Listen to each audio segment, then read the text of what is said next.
This podcast is sponsored by nobody. Hey dudes, welcome to Splat from the Past, the only 80s themed horror and sci-fi show where things can get totally radical. Now I am excited for today's show because I'll be welcoming back the hilarious and the talented Susan Isaacs.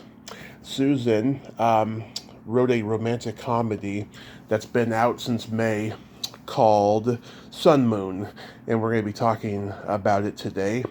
And I want to ask her about some TV guest starring roles that she did that we didn't get to last time. She's done so many of those, and we only got to probably a third of them last time we talked, which was in November of last year.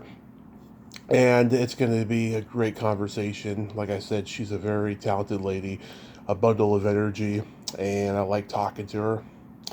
And today would have been Robin Williams' birthday. I think he would have been 60. I don't think he would have been 72 today. It's so sad we lost him 9 years ago. Rest in peace, Robin. We need you more than ever. Nadu, nadu. So yeah, here is my new interview with Susan Isaacs. Hi, Tony. Hey, Susan, welcome back. How's summer going? Oh, it's been a busy summer.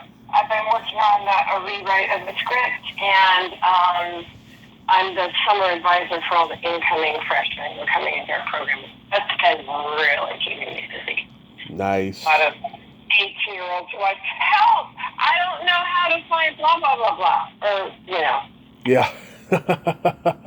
Yep, sounds like a class, all right. Yeah.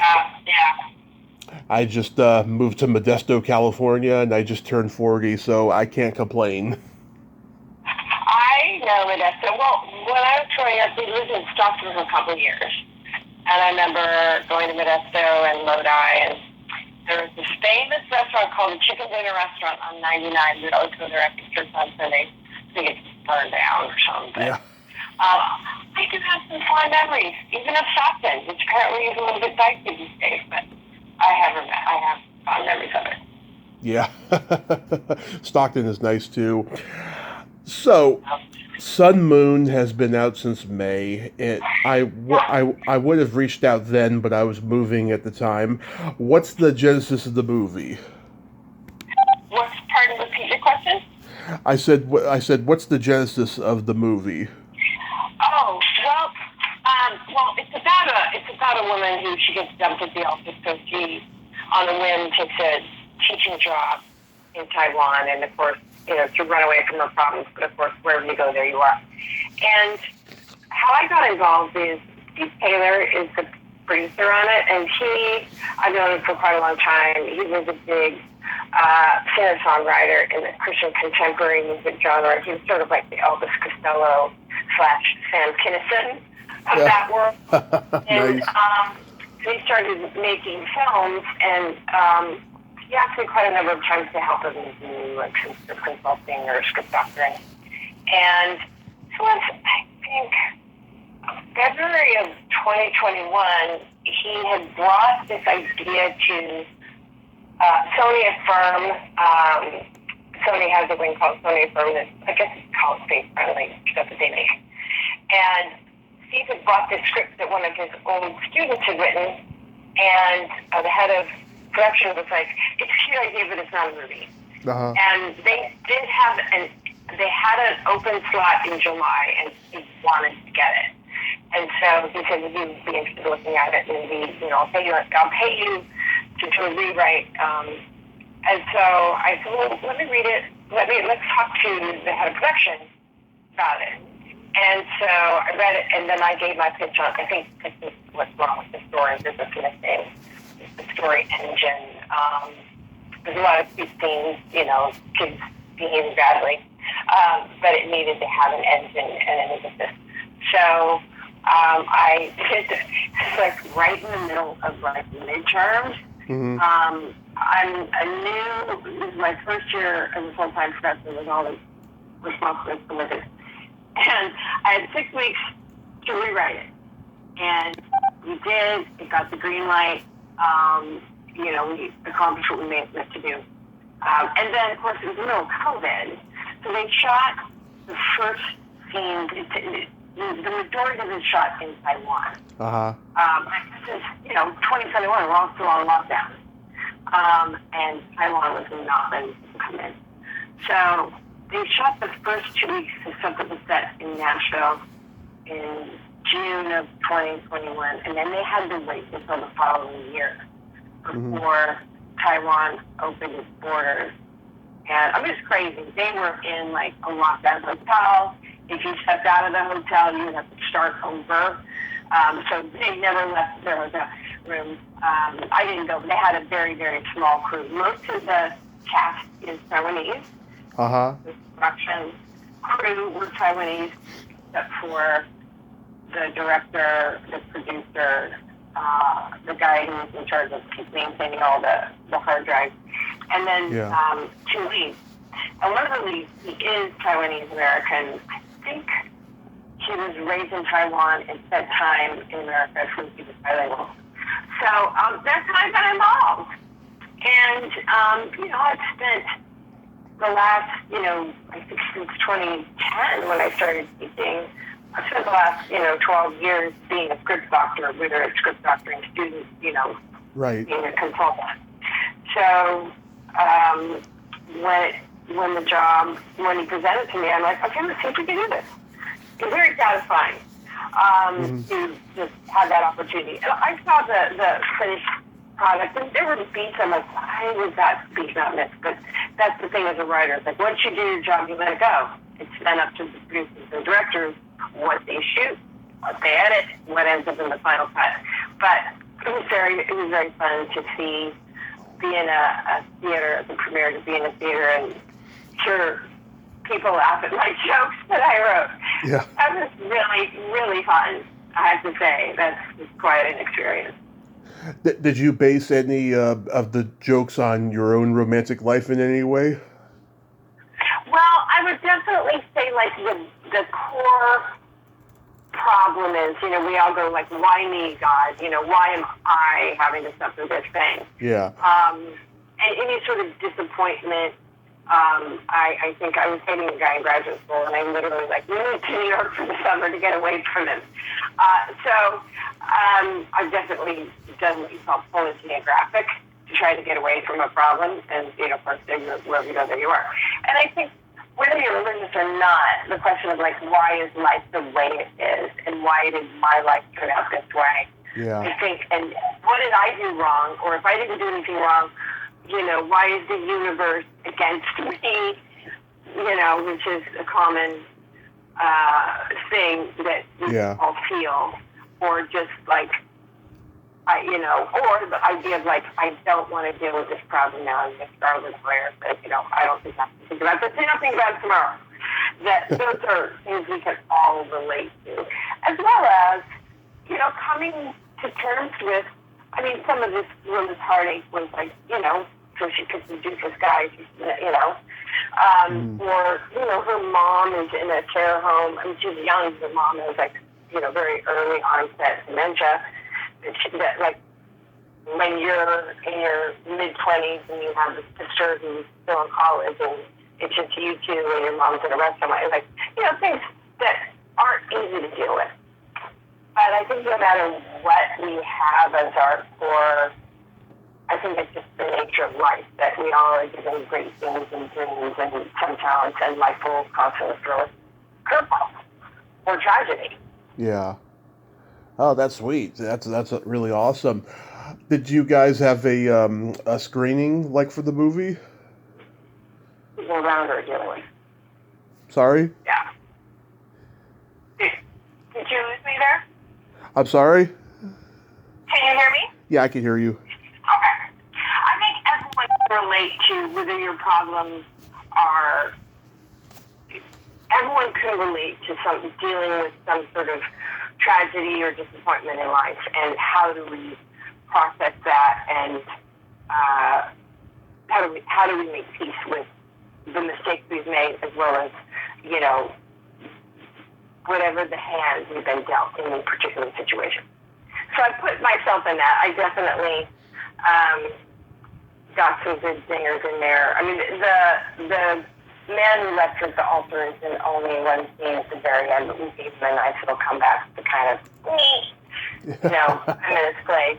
That was really fun. It was really, really fun. Oh, that's awesome. At least you didn't have to go to Taiwan, though, because it sounds like it was pretty crazy over there during COVID. Yeah, I mean, it would have been amazing to be there. I mean, it's shot beautifully. It's just a beautiful setting. And it's named after a lake called Sun Moon Lake. And, this is a low-budget film, but they got, beautiful cinematography. Mm-hmm. The cinematographer was Taiwanese. It would have been really fun to be there, but I don't think I would have wanted to be in a COVID lockdown hotel for 2 weeks. Although I have to say, first, lockdown. I think at the height of lockdown, I went out to go get something at the grocery store, and I realized I had not left my house property for over 2 weeks. Wow. I have not left. So I was like, okay, I guess I can do that. Yeah. Yeah. Yeah. It was really a really fun experience. I'm so glad for it. I'm so grateful to Steve Taylor. I'm so grateful he, tasked me to do it. And I've also done some consultative work on other scripts he's been developing. It's just really fun. Yeah, I saw the trailer. It looks very funny. I'll definitely check it out. So I wanted to bring up some credits we didn't talk about last time we talked. Sure. You were in the TV movie Prince of Bel-Air? Yes, I was. Yeah, I've seen it many times, but it doesn't mention on IMDb who you play in it. Well, it's the episode with DLG. Will goes, his friend DL is a comedian, and he goes with him to a stand-up show, and his friend, DL doesn't do that well, but he does really well. And I played his casting director, who was like, hey, you're really funny, I want you to come and do blah, blah, blah, blah.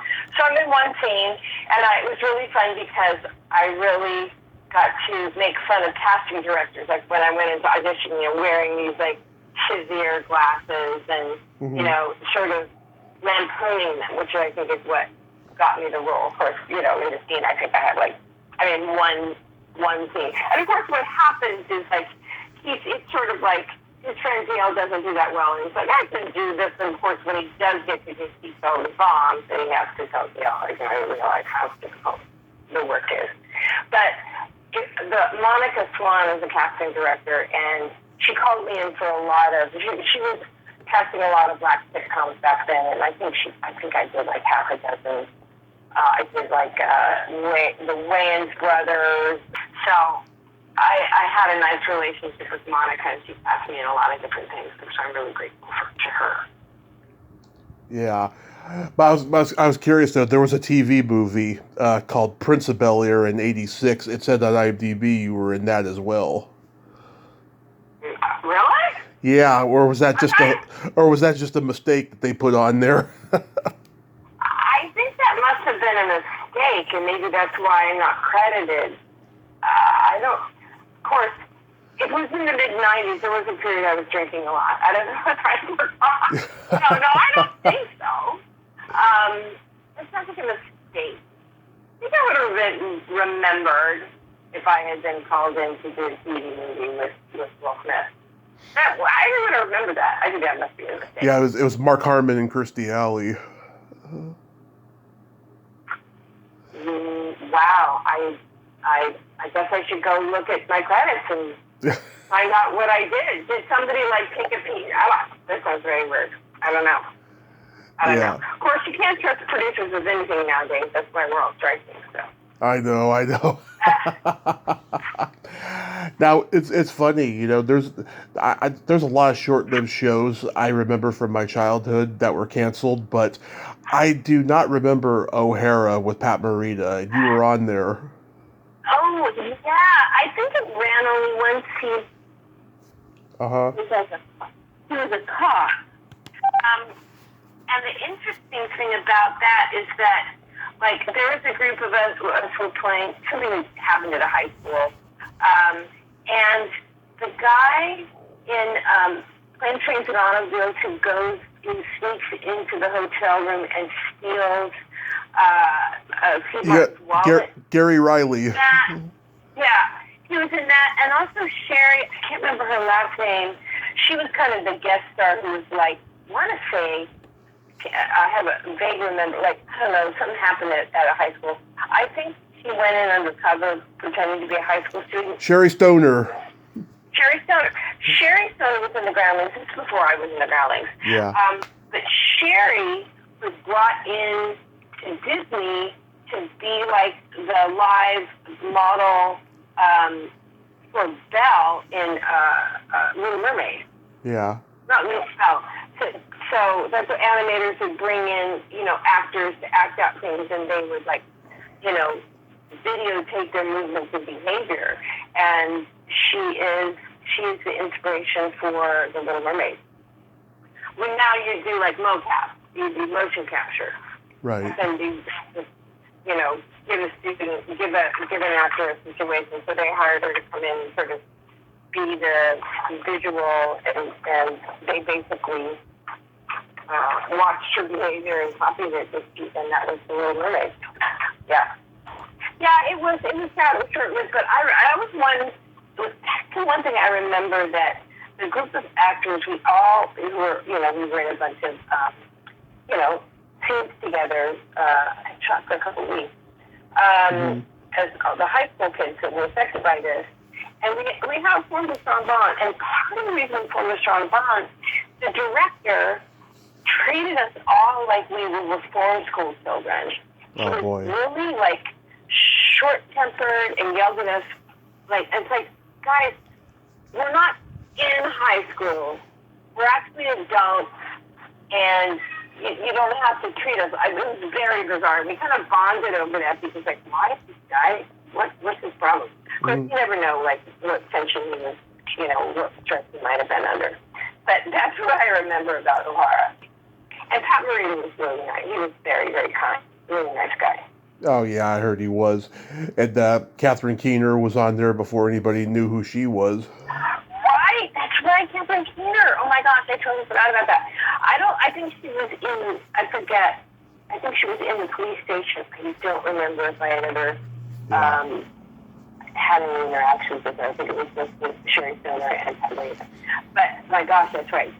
Catherine Keener was in that Holy Moly. Yeah. Yeah. Then you were on the Thea Vidal series. What do you remember about that? Well, that was an interesting thing that would have been a recurring if the show had gone. I had all of these near misses. And I also got to work with Steve Dean, who was in the Groundlings with me. We were both on that show. It was one of those things that I can't even remember what I did. Yeah. It was in some sort of situation where, and Sherry Shepherd was in that. Uh-huh. And I remember being at the table and Sherry Shepherd said, "So Calvin, it's birthday." And I was like, "Is it your birthday?" She's like, "No, it's just next person." That's how white I was. But Sherry, she's delightful. But it's one of those things where it's just another bummer where it's like, if the show had gone, I had a good shot at recurring. I think Shelley Jensen directed that. I think. Jay Sandridge. Oh, right, Jay Sandridge. The legendary Jay Sandridge. The legendary Jay Sandridge. And he was I think I worked with him a couple times. He was fantastic. I loved him. He was great. I love Jay Sandridge. Yeah, so many classic sitcoms he directed back in the 70s. Yeah. Yeah, Thea Vidal, she was funny. I remember seeing her on a Rodney Dangerfield Young Comedian special. Thea? Oh, yeah. She had this great line about, her being overweight. And she was like, everyone said, there's a skinny girl inside you trying to get out. And she's like, I hate that dude. She's so funny. So funny. Yeah. Yeah. Well, it's interesting. That was back in the era when they would, Seinfeld was like the apex of finding talent and build a show around them. I think like Jerry Seinfeld and Ray Romano. Yeah. And then there were a lot of ones that just did not go. I mean, Lucky Louie, Louie Oh, yeah. show, there's a lot of them that just, my friend Jim Gaffigan, they did one, it was called Welcome to New York, and he was a weatherman, and it had Christine Baranski in it, and it didn't take. One White Pants, David Letterman show, did it sort of, looking at the success of Ray Romano, and, Phil, I forget the guy who is the creator of Everybody Loves Raymond, and, they tried to duplicate that with Jim. I think the thing that they did wrong was they made Jim the straight man. He sort of was out of water. And what makes Jim so funny is just having the opportunity to be kind of like be himself. He was playing too much of a straight man, and he was to play more of what his core humor is. Yeah, every comedian back then had a development deal, and you would be surprised how many of them didn't even get to film a pilot. I mean, it's insane. They all got that $20,000 advance or whatever it was, but they didn't get to shoot the pilot. And then the people who did shoot the pilot, so many of them didn't get picked up. Oh yeah. They were just throwing anything up the flagpole to see who would salute. It's just kind of. That was the model. You do a bunch of pilots, and then you wait and see what the studio or production company decides to make, and then they present it to advertisers at what they call the upfronts, and they see if they can get advertisers for it. There's so many steps along the way where a good idea can be missed, and it almost feels like miraculous when somebody does make it all the way there, and then.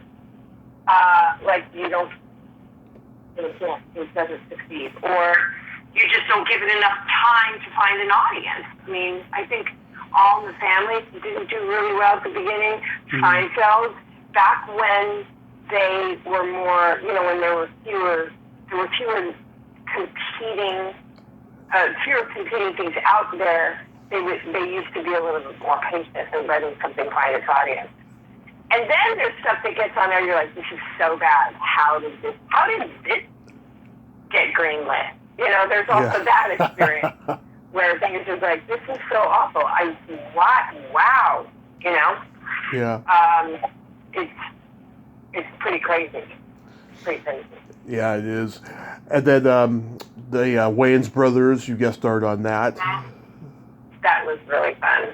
I just played this really bitter woman in line with her child who was like telling Santa what he wanted for Christmas. I'm like, well, you're not going to get that because your dad won't pay child support. Yeah. It's just like, the white bitch from New Jersey or whatever. So that was really, really fun. I did a lot. I mean, since my background is comedy and sketch comedy and improv, Mm-hmm. Back then there were a lot more three-camera sitcoms where you get to play to a live audience. There are a few of those that have come back, but not very many. Absolutely, yeah. I remember, let's see, the Drew Carey Show. Sam Simon directed that episode. Oh, man, I've heard the stories about that guy. What a force of nature. Problematic, yes, he could be problematic. I mean, he was delightful with me. That was actually I don't know if we talked about this last time, that the old adage that, poop rolls downhill, to say it kindly. If the people at the top are happy, then everyone's happy. If the people at the top are not happy, nobody's happy. Yeah. And I work on a couple of sitcoms where either the star or the production, you don't know what people are dealing with, but where no one was happy, the people who were there had only had a straight regular role, and it was miserable. I've seen Drew Carey. Everyone was so fun and so generous and fun, and we're like, we're going to Vegas next, like Ryan, and Drew were like, hey, we're going to Vegas next week, got to come. I mean, just really, really fun people that you were happy to walk onto the lot and work with them. Yeah. They were great. And and Sam was a force of nature. So sad. I mean, he passed away so young. Oh, yeah. And Peter Scolari, we lost him recently. What do you remember about him? Did you work with him in that episode? No, I did not. Peter Scolari? You mean the one half of Bosom Buddy? Yeah. Was he there? Drew Carey? He guest starred on that episode too. I think it was in a different storyline. Caroline Ray. I was supposed to be Caroline Ray's best friend in that episode. Yeah. She dated Drew for a little bit on the show. I didn't have interactions with Peter Scolari. Yeah, he played the councilman in that episode. Okay. Don't remember. That's okay. How was guest starring on Lois and Clark: The New Adventures of Superman? Well, that was really fun. I got to play a British nanny. And I think Grant Shode was in, like, the kid that I was babysitting gets kidnapped by Grant Shode's character. And I remember it was an episode toward the end where they gave the DP, where the first AD directed it. And he went on to direct a lot of other stuff. We just shot in the park in Burbank. It was fun. They were really nice, yeah. But it's different with episodic when it's one camera because, if you're in a 3-camera sitcom, even if you're only in one scene, you're there at least 3 days of the week for rehearsal and camera blocking and then the performance. For an episodic stuff, they try to get you all in one day. But that was just like, I think I wasn't even there 6 hours total. Wow, you're one of the few people who told me that they had a good experience on that show. I can't speak for, I was working with a little girl in a guest star. So, fortunately, my team was pivotal. They were calling it like find out this kid. But I don't think I ever had any interaction with the 2 stars. So if other people had difficulty, I guess I was spared. Yeah, the old lady that was on that show, Kay Callan, I interviewed her a couple of years ago. Very nice lady. Saved by the Bell, the new class. Oh my goodness, I was in that, wasn't I? Yeah.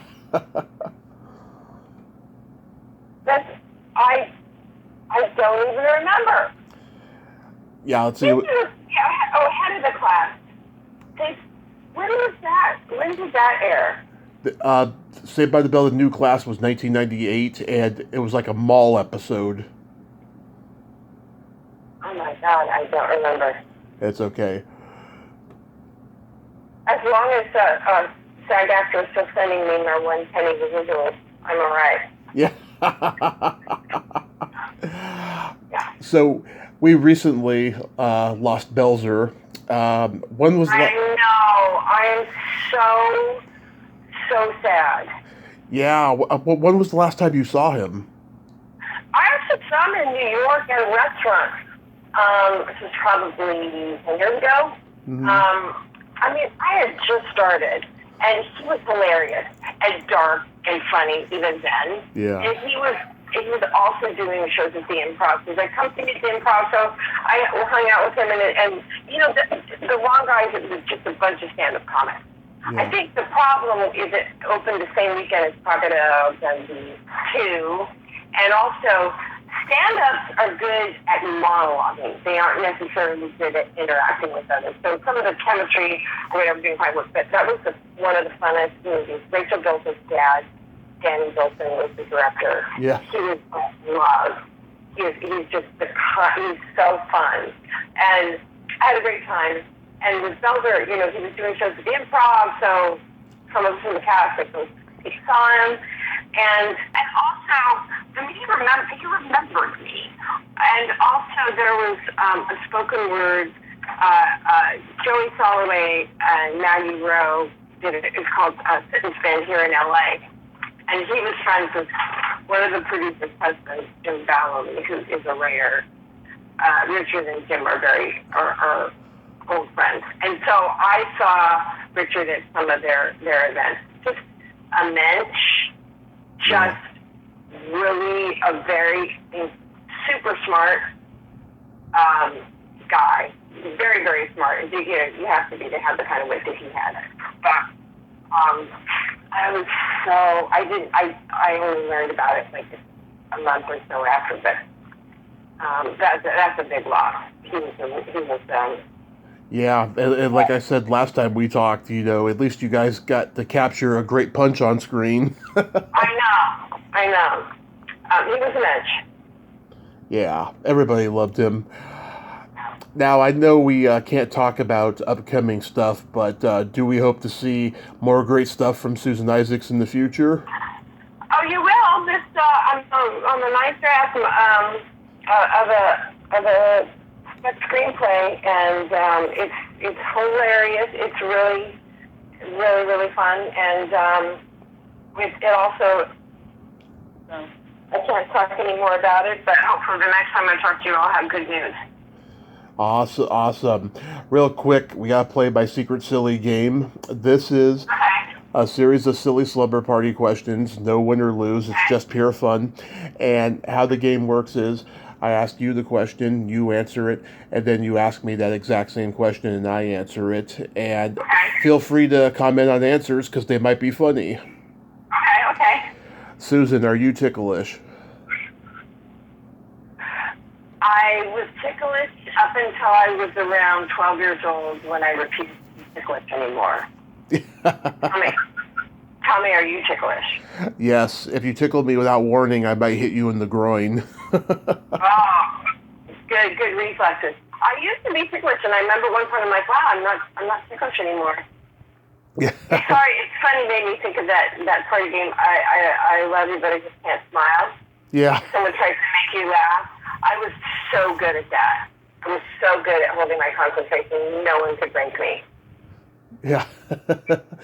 Sorry, Tommy, but I just can't smile. That's hard now, but I just can't smile. I think growing up the youngest of four in a chaotic household, I learned, as my father would say, I grew up with my dukes up. I was raised to fight.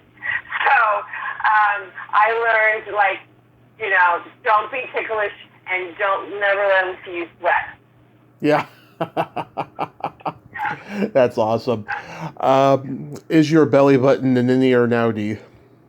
Innie. Okay. An innie.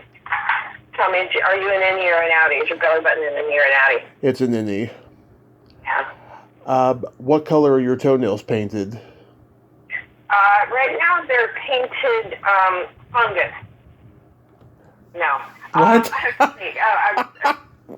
I like that answer. That was great. No, I don't have fungus, but they're painted ingrown. How about you? Are your toenails painted? I've been there with ingrown. That is not fun. Yes, they are purple lavender right now. Oh gosh, you're showing me up. You're making me look bad. I need to get a pedicure. Well, get a pedicure. And if I do, they're either going to be like brown, like a grayish brown, or peacock blue. Yeah, I like to go bright colors. So I've always gone bright colors. What would you say is your best personality trait? I have quick verbal reflexes. Yes. Yeah. That's probably my that's probably my best skill. My mind will go zoop and will make a connection to something. Yeah. How about you, Tommy? What is your best personality trait? I have empathy and I have no filter. Those are good. Yeah, well, I'm a Gemini, so it's a good counterbalance. That sounds like my dentist in New York. I have terrible soft teeth, and he was digging into a molar, and he's like, "You're doing good, Susan." And then he's got his drill in my mouth, and he goes, "Oh no!" Yeah. It's really loud. I'm like, what? Like, did he he was deeper than he thought, but he had no thoughts. He was being really empathetic, and then he said, oh no. I think Not Dennis. a good quality in a dentist.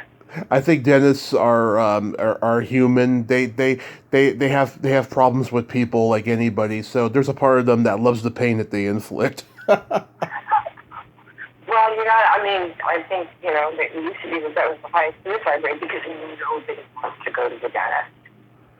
Because it's basically, it's like, the most vulnerable thing if there's a problem. That someone's going to stick a drill in your mouth. Yeah. It's one of the scariest things. Yeah. Yeah. If you could have anything named after you, what would it be? A scone flavor. A gum flavor? Scone. No, it's Scone. A flavor. Yeah, a flavor of scone. That's interesting. I don't know. I never thought about you. What about you, Tommy? What would you have named after you? Probably a vibrator.